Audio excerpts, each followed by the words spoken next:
Guys, welcome to my YouTube channel. Sa ngayon, luluto tayo ng sinabawang isda. Mga rekado, kamatis, luya at sibuyas. Siling haba at green na talbos ng kamote. Isdang alumahan. At guys, yun natin gawin, magpakulo tayo ng tubig. Yan, once na kumulo na yan, lagay na natin ng mga sangkap.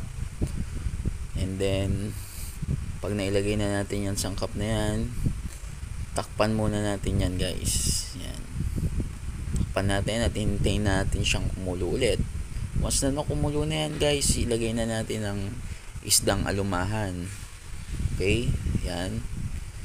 Hintay lang natin yan. And then pag kumulo na siya, ilagay na natin yung talbos ng kamote na green. Yan ang isa sa masarap na talbos.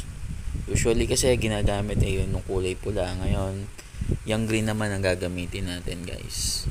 Once na iyan ay kumulo na guys, ready to eat na yan and ready to serve. Thank you guys. Sa susunod ulit, please subscribe to my channel. Salamat. Bye bye.